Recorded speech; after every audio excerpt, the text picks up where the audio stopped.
আনহুর জন্য আল্লাহ রাসূল সাল্লাল্লাহু আলাইহি সাল্লাম তাবিল শিক্ষা দেওয়ার জন্য আল্লাহর কাছে দোয়া করলেন।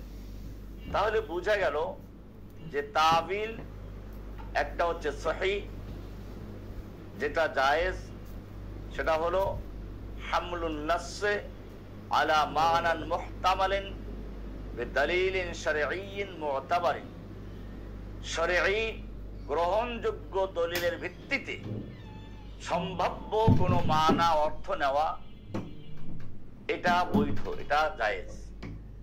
সেটা হতে পারে একটা আয়াতকে আর একটা আয়াতের ভিত্তিতে তাফসীর করা, অথবা কোনো হাদিসের ভিত্তিতে, অথবা লুগাবি মানার ভিত্তিতে, অথবা ফাহমুস সালাফ, সালাফরা যেভাবে বুঝেছেন সেই ভিত্তিতে।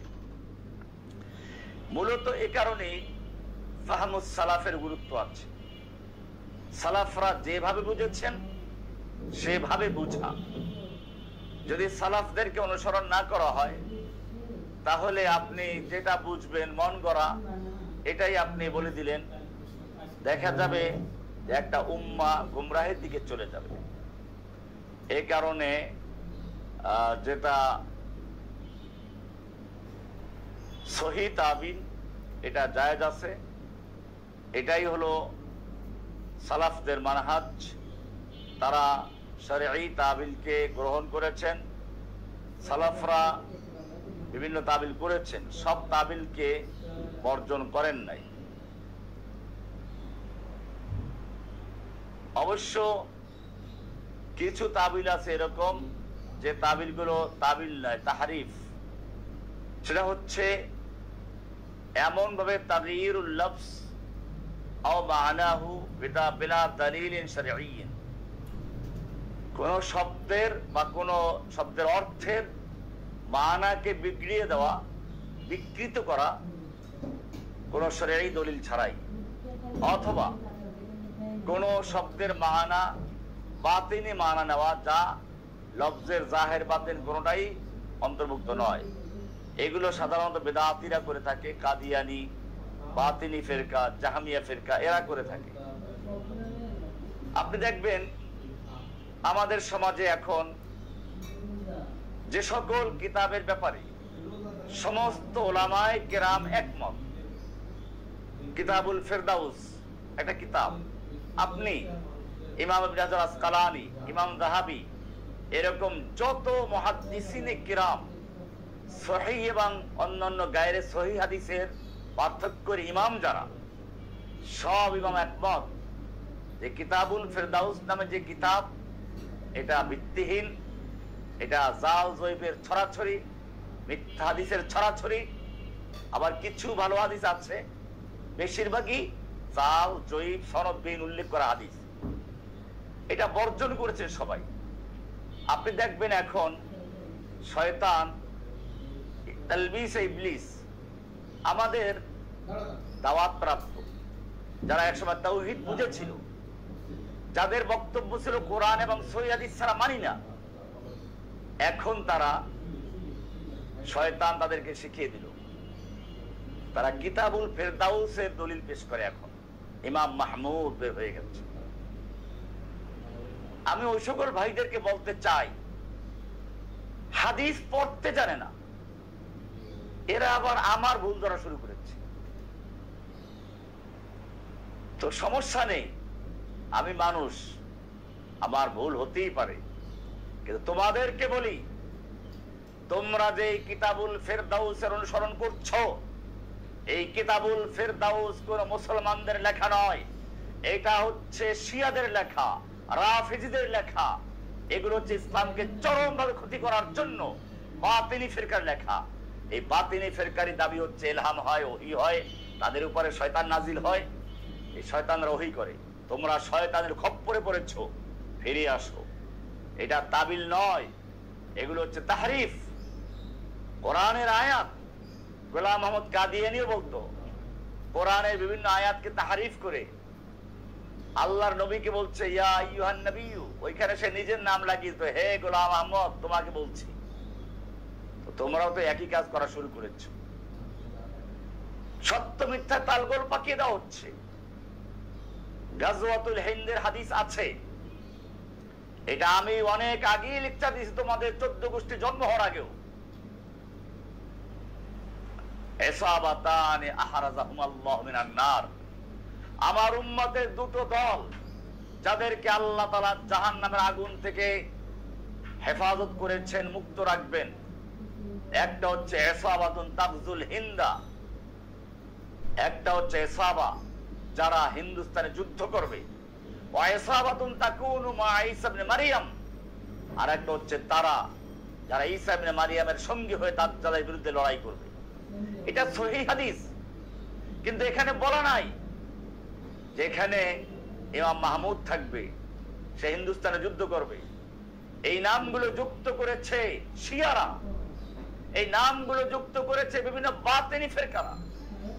যুগে যুগে যারা ইসলামের মৌলিক ধারাকে, মূল স্রোতকে ক্ষতিগ্রস্ত করার জন্য ইহুদি খ্রিস্টানদের পা চাটা গোলাম হয়ে তাদের নীল নকশা বাস্তবায়ন করার জন্য বিভিন্ন ফিতনা ছড়িয়েছে, মুজাহিদিনদেরকে জবাই করেছে।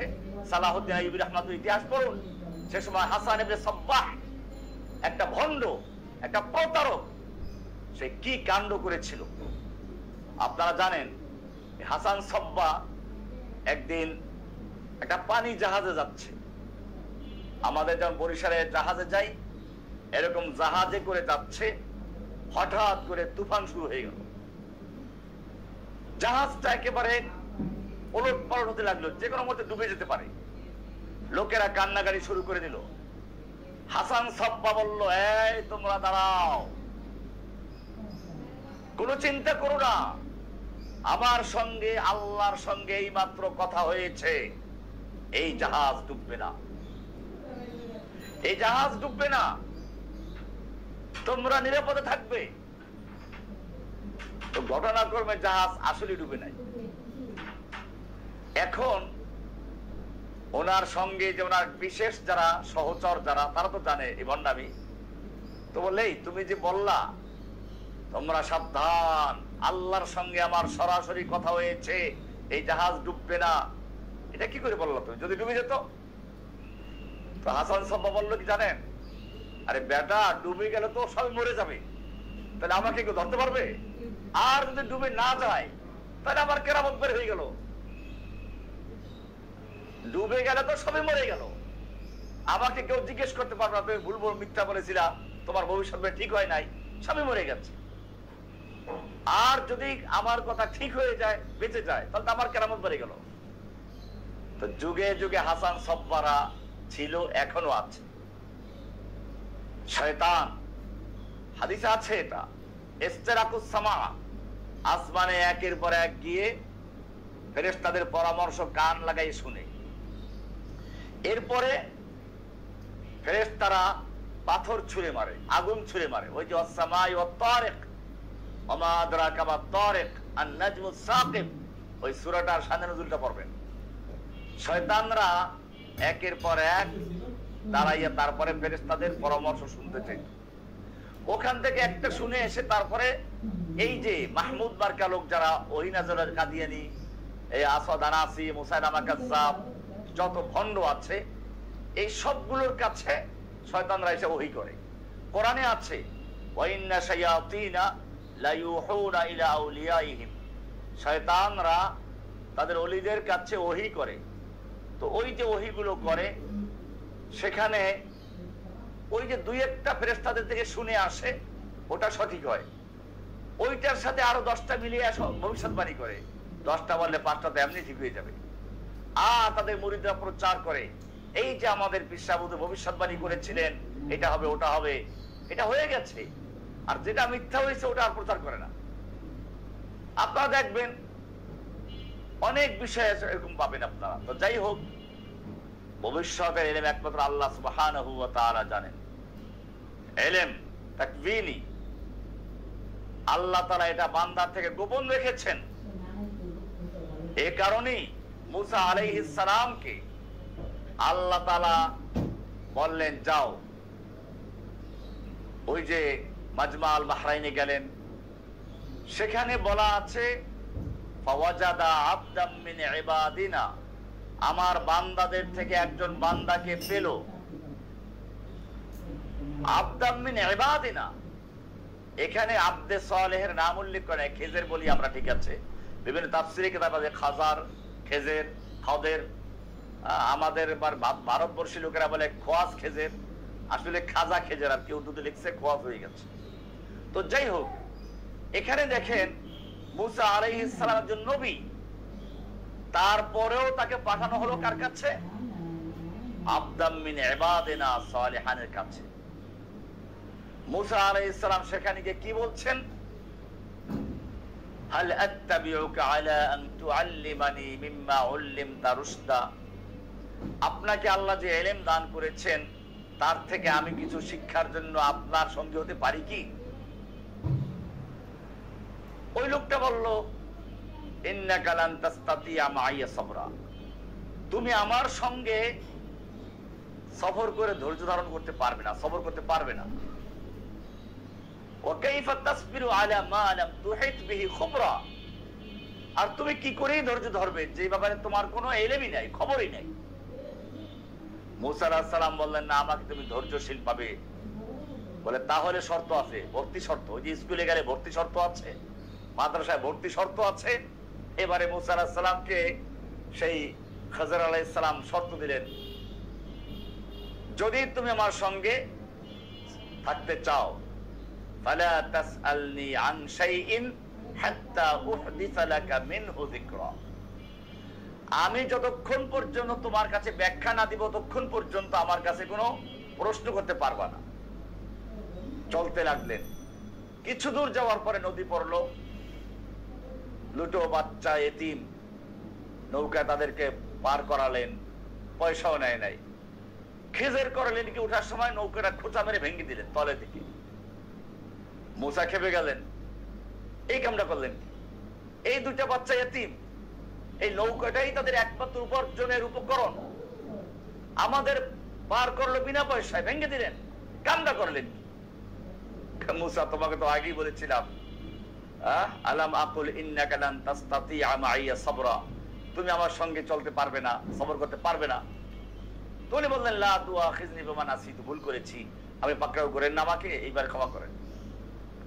সামনে চললো একটা বালক, অন্য বালকরা খেলাধুলা করছিল, একটা বালক এক পাশে বসেছিল। উনি বালকটাকে পাও ধরে এমন জোরে পাথরের উপরে মারলেন, মাথা ভেঙে চুরমার হয়ে গেল, অথবা ধরে জবাই করে দিলেন। বিভিন্ন রকম রিওয়ায়াত আছে। মুসা আলাইহিস সালাম আর সহ্য করতে পারলেন না, বললেন, আকাতালতা নাফসান যাকিয়াতান বিগাইরি নাফস লাকাদ জিতা শাইআন নুকরা, আপনি একটা পবিত্র নিষ্পাপ মাসুম বাচ্চাকে এভাবে হত্যা করতে পারলেন? আপনি বড় একটা অন্যায় কাজ করে ফেলেছেন। এবারে ওই ব্যক্তি বলল, আলাম আকুল লাকা, এবার একটু কঠিন বলেন, আলাম আকুল, তোমাকে আমি বলি নাই? আগে এবারে লাকা বলেন নাই, তোমাকে আমি বলি নাই ইন্নাকা লান তাসতাতিয়া মাইয়া সাবরা, তুমি আমার সঙ্গে সবর করতে পারবে না? আচ্ছা, গেল আবার এরকম আরেক ঘটনার সামনে গিয়ে কোরআন দেখে নেবেন, সূরা কাহফে বর্ণিত আছে। এখানে দেখুন, মুসা আলাইহিস সালাম এত বড় আলেম ছিলেন, একজন নবী, যার সঙ্গে সরাসরি ওহী জড়িত। তাওরাতের মতো একটা কিতাব তার উপর নাজিল হলো। উলুল আযম মিনাল আম্বিয়া, নবীদের মধ্যে উলুল আযম যে কয়জন তার মধ্যে তিনি একজন। তারপরেও তাকওয়িনী ইলম সম্পর্কে তাকে জানানো হয়নি। আর ওই যে আব্দে সালেহ, ওনার কাছে পাঠানো হলো এই জিনিসটা বোঝানোর জন্য যে ভবিষ্যতের ইলম গুলো অথবা তাকওয়িনী বিষয়গুলোকে আমি মানুষের থেকে গোপন রাখি। সুতরাং ইলমুল গায়ব সম্পর্কে বিষয়টা একমাত্র আল্লাহর। ইলহাম এটা আছে, কিন্তু ইলহামটা কি? ইলহামটা হচ্ছে আল্লাহর পক্ষ থেকে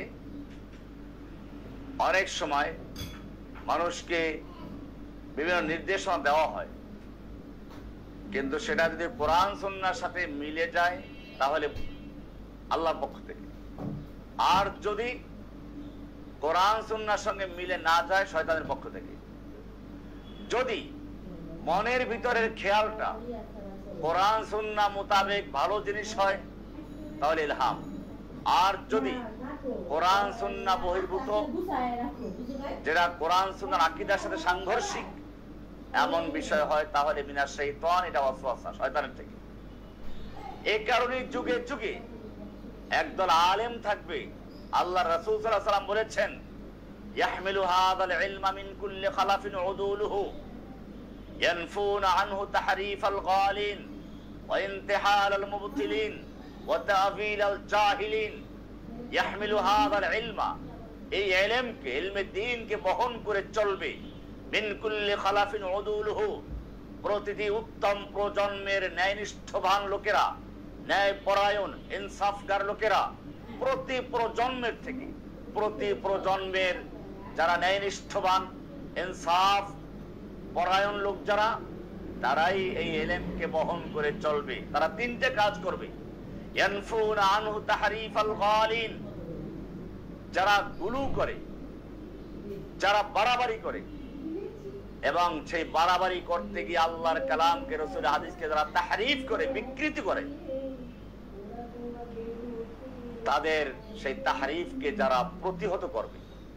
ওয়া ইনতিহালাল মুবতিলিন, এবং বাতিল ভণ্ডদের মিথ্যাচার, এই যে মিথ্যাচার করে অমুকে মাহাদি বের হয়ে গেছে, অমুকে মাহাদির সেনাপতি বের হয়ে গেছে, ইনতিহাল আল মুবতিলিন, বাতিলদের মিথ্যাচারের যারা কঠিন জবাব দিবে, তা ভাঙ্গা জবাব দিবে, প্রতিহত করবে। ওয়া তা'যীলাল জাহিলিন, জাহিল মূর্খদের অপব্যাখ্যার যারা প্রতিরোধ করবে। যুগে যুগে যখনই এই তাহরিফ, তাবিল, ইন্তিহাল করেছে, তখনই ইমাম আবু হানিফা রাহমাতুল্লাহ আলাইহির মতো লোক দাঁড়িয়ে গেছে, ইমাম ইবনে তাইমিয়ার মতো লোক দাঁড়িয়ে গেছে, ইমাম মালিক, ইমাম আহমদ বিন হাম্বল, এরকম লোক দাঁড়িয়ে গেছে যারা বাতিল, ভণ্ড, বেদাতি এবং এই সমস্ত ভণ্ডদের সমস্ত দলিলগুলোর সঠিক জবাব দিয়েছে। সুতরাং মনে রাখতে হবে, এখনো যারা সহি আলেম, তাদের দায়িত্ব হচ্ছে যখন যে ফিতনা বের হবে সেই ফিতনাগুলোর জবাব দিয়ে দেওয়া, সেই ফিতনাগুলোর কঠিনভাবে প্রতিহত করা, এটা ইমামদের দায়িত্ব। বর্তমান সমাজে অনেক ফিতনা বের হয়েছে, এই ফিতনাগুলোর আমাদেরকে প্রতিহত করতে হবে। এটাই হচ্ছে এই হাদিসের তাৎপর্য। যে হাদিসটা আমি এখন বললাম, মিশকাতে পাবেন, কিতাবুল ইলমে আছে। তাছাড়া আল জামিউল আখলাক, আদাবুর রাবি ওয়া আদাবুস সামির ভিতরে আছে, বাইহাকির ভিতরে আছে, ইবনে আব্দুল বারের জামে বয়ানুল ইলমের ভিতরে আছে, ইমাম নববী এটাকে মুসলিমের মুকাদ্দামা উল্লেখ করে সহিহ বলেছেন। এরকম ভাবে ইবনে সালাহ, খতিব আল বাগদাদি সকলে হাদিসটাকে সহিহ বলেছেন। সুতরাং মনে রাখতে হবে যে এই যে যারা গুলু করে, যারা, তাদের ব্যাপারে কোরআনে সূরা নিসা 171 নম্বর আয়াতে বলা হয়েছে, লা তাগলু ফি দীনিকুম, তোমরা তোমাদের দ্বীনের ব্যাপারে গুলু করো না, বাড়াবাড়ি করো না। গুলু করেছে রাফিজিরা, তারা তাদের ইমামদের ব্যাপারে বলেছে, ওয়া ইন্না লিআইম্মাতিনা মাকাম লা ইয়াবলুগুহু মালাকুন মুকাররাব ওয়ালা নবিয়্যুন মুরসাল। আমাদের ইমামরা আল্লাহর পক্ষ থেকে নির্বাচিত হয়, নবীদের চেয়েও তাদের মাকাম বড়, কারণ নবীদের মাকাম, নবুয়াত শেষ হয়ে গেছে, ইমামদের ইমামত শেষ হয় না, কিয়ামত পর্যন্ত চালু থাকবে। এই কারণে ইমাম আল্লাহর পক্ষ থেকে নির্বাচিত হয়, তার পর্যন্ত ওয়াইন্না লিআইম্মাতিনা মাকাম লা ইয়াবলুগুহু মালাকুন মুকাররাব ওয়ালা নবিয়্যুন মুরসাল।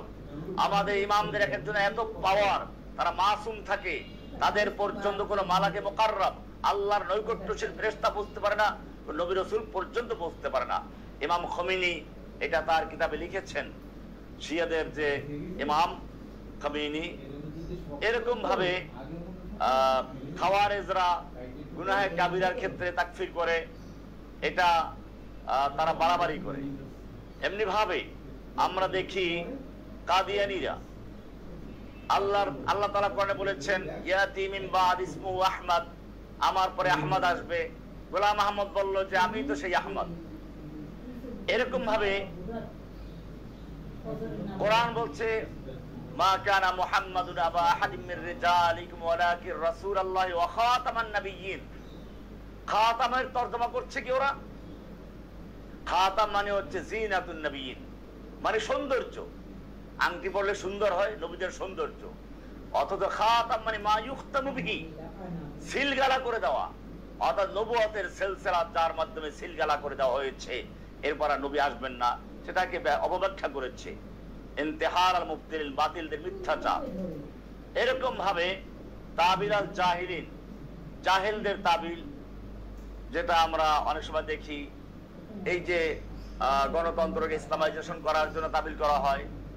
পীরেরা, অনেকে ভণ্ড পীর আছে, তারা তাবিল করে ওয়াবুদ রাব্বাকা হাত্তা ইয়াতিয়াকাল ইয়াকিন, তুমি তোমার রবের ইবাদত করো ততক্ষণ পর্যন্ত যতক্ষণ ইয়াকিন না আসে। কাজে ইয়াকিন আসলে পরে আর কিছু লাগবে না। ইয়াকিন ওদের কাছে মারিফাত। এটা সুরেশ্বরীর বই, সিররুল হক জামে নূর একটা বই আছে, ওখানে লেখা দেখবেন, এই সুরেশ্বরী পীরের বইতে লেখা আছে যে মানুষ যখন মারিফাতের চূড়ান্ত পর্যায়ে, ইয়াকিনের পর্যায়ে চলে যায়, তখন আর তার ইবাদত লাগে না। দলিল দিলে এই আয়াত দিয়ে ওয়াবুদ রাব্বাকা হাত্তা ইয়াতিয়াকাল ইয়াকিন, তুমি তোমার রবের ইবাদত করো যতক্ষণ পর্যন্ত ইয়াকিন না আসে। সুতরাং ইয়াকিন আসতে লাগবে না। অথচ ইয়াকিন মানে এখানে মৃত্যু, মওতকে বোঝানো হয়েছে, অর্থাৎ নিশ্চিত জিনিস যেটা মৃত্যু। এখন দেখেন তারা এইখানে অবব্যাখ্যা করে ইন্তিহাল আর মুবতিলিন। আল্লাহর রাসূল সাল্লাল্লাহু আলাইহি সাল্লামের চেয়ে কি বড় মারিফাতওয়ালা কেউ আছে? আল্লাহর রাসূল মৃত্যু পর্যন্ত জামাতের সঙ্গে সালাত আদায় করে গেলেন। এমনকি যখন মৃত্যু শয্যায় শায়িত, তখনও দুজন লোকের কাঁধে ভর দিয়ে মসজিদে চলে গেছেন। ওয়ারিজলাহু তাখুত্তান বিল আরদে, আল্লাহর নবীর পা দুটো জমিনের সঙ্গে হেঁচড়ে হেঁচড়ে যাচ্ছিল। তাহলে কি আল্লাহর নবী সেই মাকাম পান নাই? যেই নবী সম্পর্কে কোরআন বলছে লিয়াগফির লাকাল্লাহু মা তাকাদ্দামা মিন যামবিকা মা তাআখার, হে নবী, আল্লাহ আপনার আগের পিছের সব গুনাহ ক্ষমা করে দিয়েছেন। সেই নবী মৃত্যুর আক্রান্ত অবস্থায়ও দুজন লোকের কাঁধে ভর দিয়ে জামাতে নামাজ আদায় করতে যাচ্ছেন। এরপরেও যদি কোনো ব্যক্তি বলে যে মারিফাতের চূড়ান্ত মাকামে গেলে পরে, আধ্যাত্মিকতার চূড়ান্ত মাকামে গেলে নামাজ রোজা লাগবে না, সে ব্যক্তি জাহেল, সে মূর্খ। এটাই বলেছে তাবিল আল জাহিলিন, মূর্খদের তাবিল। এ সমস্তকে প্রতিহত করার জন্য যুগে যুগে একদল সালাফের অনুসারী আলেম থাকবে, তারাই এ সমস্ত প্রতিহত করবে। আজকে যে হাদিসটি ছিল সেটার মধ্যে বললাম তাবিল আছে, কিন্তু তাবিল আর তাহরিফ এক জিনিস নয়। তাবিল একরকম জিনিস, তাহরিফ আর এক জিনিস। আমরা মূল হাদিসে আবার ফিরে আসি।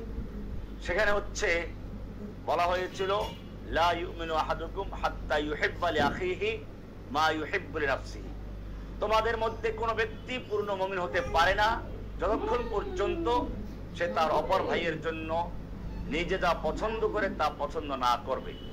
এখন আপনি বলবেন ভালো কথা, আমার বিবি সাহেব আমার কাছে খুব প্রিয় পছন্দের, কাজে এখন তো আমি নিজের জন্য যাকে পছন্দ করেছি তাকে অন্যের জন্য পছন্দ করতে হবে, তাহলে আমার স্ত্রীকে আমার অপর ভাইকে দিয়ে দিব? যেটা এই কাফের মুশরিকরা করে, এই যে পশ্চিমাদের দালালরা করে, তারা এই হাদিস দিয়ে দলিল পেশ করে।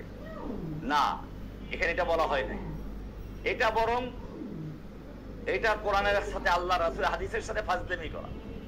আল্লাহর রাসূল সাল্লাল্লাহু আলাইহি সাল্লাম যেটা বলেছেন তার অর্থ হচ্ছে এই যে এখানে মিসলামা ইউহিব্বু নাফসিহি, অর্থাৎ আপনি যেরকম, এটা কতগুলো উদাহরণ দেব, যেমন একটা হচ্ছে এই নিজের জন্য দোয়া করা পছন্দ করি, সেরকম ভাবে অপরের জন্য দোয়া করা। হাদিসে আছে দাওয়াতুল মুসলিম লিআখিহি বিযাহরিল গায়ব মুস্তাজাবাতুন, একজন মুসলিম যখন তার অপর ভাইয়ের জন্য তার পিছনে দোয়া করে, অনুপস্থিত দোয়া করে, সেটা কবুল হয়ে যায়।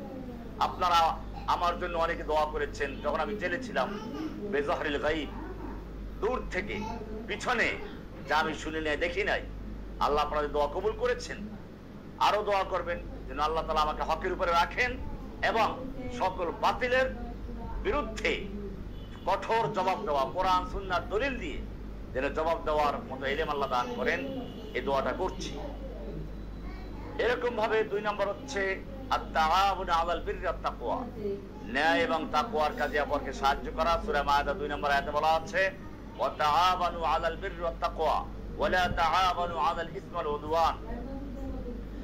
একজনে প্রশ্ন করেছিল, হুজুর আমি তো পছন্দ করি যে পরীক্ষার জন্য আমি কি করি, প্রথম শ্রেণীতে প্রথম স্থান লাভ করি, তাহলে এখন আমার পাশে আমার ক্লাসের ছাত্র বসে পরীক্ষা দেওয়া তো ফেল করবে, এখন আমি তো নিজের জন্য যা পছন্দ করি ওর জন্য পছন্দ করবো, কাজে ওকে নকল করে দিব না? তোমাকে শয়তান ধোঁকা দিয়েছে। এটা এই সাহায্যের অর্থ না। এটার অর্থ হচ্ছে এই ভালো কাজে সাহায্য করা, অন্যায় কাজে না। এখানে বরং সাহায্য করা, গুনাহের কাজে সাহায্য করা, এটা না করা, বরং যেটা হাদিসে বলা সেটা হচ্ছে ভালো কাজে সাহায্য করা, মানুষের অন্যায়কে প্রকাশ না করা, উপদেশ দেওয়া। হাদিসে আছে মান সাতারা মুসলিমান সাতারাহুল্লাহু ফিদ দুনিয়া ওয়াল আখিরা, মুসলিম শরীফের হাদিস। যে ব্যক্তি তার মুসলিম অপর ভাইয়ের দোষ ত্রুটি গোপন করলো, আল্লাহ তাআলা তার দোষ ত্রুটি কিয়ামতে আল্লাহ তাআলা দুনিয়াতে আখিরাতে গোপন করবেন। এরকম ভাবে যখন কোনো মুসলিম ভাই ভুল করে থাকে, সে ভুলটাকে শুধরে দেওয়া, গোপন রাখা, নিজেরটা যেমন গোপন করতে চান অপর ভাইয়ের দোষটাও গোপন রাখা। এরকম ভাবে প্রয়োজনের সময় তাকে সাহায্য করা। হাদিসে বলা আছে আল্লাহু ফি আউনিল আবদি মা কানা আল আবদু ফি আউনি আখিহি। আপনি যেরকম ভাবে আপনার বিপদে অন্যের সাহায্য কামনা করেন, ঠিক অন্যের বিপদে আপনি সাহায্য করবেন। এটা হলো মুসলিম শরীফের হাদিস। এরকম ভাবে দিনের ক্ষেত্রে, ওজিফার ক্ষেত্রে বা কাউকে বিবাহ করে দেওয়ার ক্ষেত্রে, কারো মাল সাহায্য করা, আর্থিক সাহায্য করা, কারো বিপদ আবার দূর করে দেওয়া। হাদিসে বলা আছে মান নাফাসা আন মুমিন কুরবাতাম মিন কুরাবিদ দুনিয়া নাফাসাল্লাহু আনহু কুরবাতাম মিন কুরাবি ইয়াউমিল আখির কিয়ামা। যে ব্যক্তি তার কোনো মুমিন ভাইয়ের দুনিয়াবি কোনো বিপদ আপদ দূর করে দিল, মুসিবত দূর করে দিল, কিয়ামতে আল্লাহ তাআলা তার অনেকগুলো বিপদ দূর করে দিবেন। এগুলো আমরা করতে পারি। তো এরকম ভাবে আরেকটা হচ্ছে ধোঁকা না দেওয়া, মিথ্যা না বলা। এরকম যে কোনো সময় আপনি বেচা কিনা করবেন, কোনো মাল যদি বিক্রি করেন তার ভিতরে কোনো দোষ থাকলে উল্লেখ করে দেওয়া। এগুলো হচ্ছে নিজের জন্য যা পছন্দ করেন অপর ভাইয়ের জন্য সেটা পছন্দ করা। আমি একটা এর সাথে যোগ করতে চাই, এই যে আমাদের ধরেন বাথরুমে গেলাম, বাথরুমে গেলে আপনি কেমন চান? আপনি কি চান যে আপনি গিয়ে দেখবেন বাথরুমটা ময়লা আছে, ফ্লাশ মারে নাই, দুর্গন্ধ আছে? চান? এটা চান না। তাহলে আপনি বাথরুমটা যেরকম চান অপর ভাইয়ের জন্য বাথরুমটা সেরকম রেখে আসেন। তার মানে আপনি বাথরুম করার পরে ফ্লাশ করে পরিষ্কার পরিচ্ছন্ন করে বাথরুমটা রেখে আসেন। এটা হচ্ছে এই হাদিসের অর্থ। অর্থাৎ একটা বাথরুম পর্যন্ত, একটা ল্যাট্রিন টয়লেট পর্যন্ত আপনি যেরকম পেতে চান অপর ভাইয়ের জন্য সেরকম রেখে আসুন। আপনি কি চান যে একটা ময়লা বাথরুমে প্রবেশ করবেন, কেউ আপনার আগে গিয়ে ময়লা করে রেখেছে? না, আপনি চান না। তাহলে আপনিও ব্যবহার করে পরিষ্কার করে রেখে আসুন যাতে অন্য ভাই পরিষ্কার পায়। এরকম মসজিদ, রাস্তাঘাট পরিষ্কার করে, হাদিসে আছে এগুলো, যে রাস্তা থেকে কষ্টদায়ক জিনিস সরিয়ে দেওয়া, এরকম ভাবে ইমাতাতুল আনিত তরিক, এই জাতীয় যে হাদিসগুলো আছে, পরিষ্কার পরিচ্ছন্ন থাকা, আত-তাহুরু শাতরুল ঈমান, মুসলিমের রাওয়ায়েত, এই যে বিষয়গুলো আছে এইগুলো হাদিসে বলা হয়েছে, আমরা সেগুলো করব। আর মৌলিক কথা হচ্ছে এই, এখানে হাত্তা ইউহিব্বা লিআখিহি মা ইউহিব্বু লিনাফসিহি, অর্থাৎ নিজের জন্য যেটা পছন্দ করেন অপর ভাইয়ের জন্য সেটা পছন্দ করার অর্থ হচ্ছে মা ইউহিব্বু লিনাফসিহি মিনাল খায়রিল মাশরূ আল্লাযী ইউহিব্বু আন ইয়ানালাহু আখুল মুসলিম আইদান। যে অর্থাৎ ভালো বৈধ জিনিস যা আপনি নিজের জন্য পছন্দ করেন অপর ভাইয়ের জন্য সেটা পছন্দ করবেন।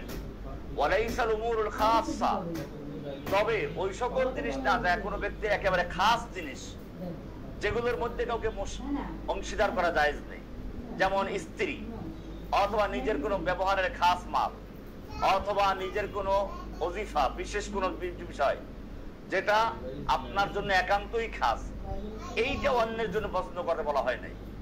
কাজেই খবরদার এই হাদিসের ভুল ব্যাখ্যা করে ঈমান হারাবেন না। কিছু নাস্তিকদের শোনা যায় যে তোমাদের হাদিসে বলা আছে নিজের জন্য যা পছন্দ করে অপর ভাইয়ের জন্য তাই পছন্দ করবে, অর্থাৎ নিজের বউটা অপর ভাইকে দিয়ে দেওয়া হাদিস থেকে বৈধ করে নিল। নাউযুবিল্লাহি মিন যালিক। বিষয়টা এরকম নয়, এটা পরিষ্কার। ওয়ালাইসাল উমুরুল খালিসা খাসসা আল্লাতী লা ইয়াজুজু আন তুশারিকু, যেগুলোর মধ্যে শরীক করা জায়েজ নেই, খাস জিনিস, সেগুলো এই হাদিসের অন্তর্ভুক্ত নয়। কোরআনে স্পষ্ট আয়াত আছে যে ওয়ান তাজমাউ বাইনাল উখতাইন ইল্লা মা কাদ সালাফ, এই সমস্ত জায়েজগুলো যেগুলো হারাম করেছেন এগুলো জায়েজ নেই, এগুলোতে অপরকে অংশীদার করা যাবে না। এই কারণে এই হাদিসের মধ্যে কোন জিনিসগুলো আসবে কোনগুলো আসবে না, এই জন্য আমি একটা মূল নীতি আপনাদেরকে বলে দিচ্ছি। তা হচ্ছে এই যে যেগুলো অন্তর্ভুক্ত হবে সেগুলো হচ্ছে মাহাব্বাতুল খায়রুল আম, যেগুলো সাধারণ জিনিস ভালোবাসার, যেমন ইলম, পরীক্ষা পাস করা, হালাল উপার্জন করা, নেক কাজ করা, সুস্থ থাকা, তৌফিক পাওয়া, ক্ষমা পাওয়া, দোয়া, অপর ভাইয়ের ইসলাহ, রিজিক, এগুলোর জন্য দোয়া করা, হেদায়েতের জন্য দোয়া করা, এরকম ভাবে সফলতার জন্য দোয়া করা, এগুলো হচ্ছে এই হাদিসের উদ্দেশ্য। এই হাদিসের উদ্দেশ্য এটা নয় যে হারাম কাজে আপনি কাউকে সহযোগ করবেন, যেমন আপনার স্ত্রী দিয়ে কাউকে ভালোবাসা, আপনি ভালোবাসেন স্ত্রীকে তা দাবি করেন, তা না। এরকম ভাবে অন্য অন্য যে জিনিসগুলো আছে সেগুলো এর অন্তর্ভুক্ত হবে না। এ হলো মৌলিক বিষয়। সুতরাং কামাল ঈমান, ঈমানের মৌলিক কামালতের অংশ হচ্ছে এই যে নিজের জন্য যা ভালোবাসবে অপরের জন্য তা ভালোবাসবে, সেটা হচ্ছে যেগুলো উমুরে মুবাহাত, বৈধ জিনিসগুলো, আর যেগুলো খাস জিনিস সেখানে কাউকে শরীক করা যাবে না। এরপরে আমরা এখন যে বিষয়টা বলবো সেটা হচ্ছে যে বর্তমান সময়ে ঈদের মৌসুম চলছে, এখানে আমরা কি করব, নিজের জন্য ভালোবাসি এই যে আমার সন্তানগুলো ভালো কাপড় পরুক, ভালো খাবার খাক, এরকম ভাবে আপনার প্রতিবেশী, পাড়া প্রতিবেশী যারা আছে তাদের সন্তানদেরকেও কাপড় চোপড় দেওয়া, ঈদের নতুন কাপড় দেওয়া, তাদেরকে খাবারের একটু ভালো ব্যবস্থা করে দেওয়া, এই কোরবানিতে মাংস দিয়ে দেওয়া, সাহায্য করা, এগুলো হচ্ছে যেটা হাদিসের অন্তর্ভুক্ত।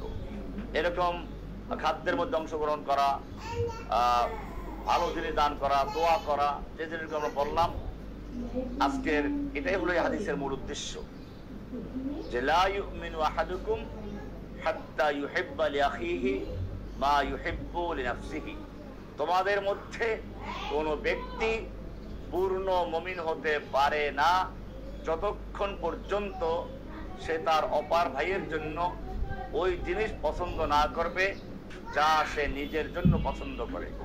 আল্লাহ সুবহানাহু ওয়া তাআলা আমাদের সকলকে বিষয়গুলোকে বুঝার এবং আমল করার তৌফিক দান করুন, আমিন। ওয়া সাল্লাল্লাহু তাআলা আলা নবিয়িনা মুহাম্মদ ওয়া আলা আলিহি ওয়া সাহবিহি আজমাইন।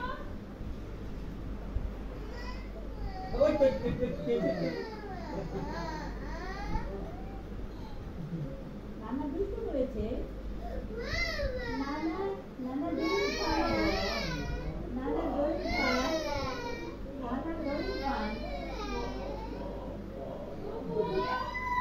নানা দড়ি পান, তোমার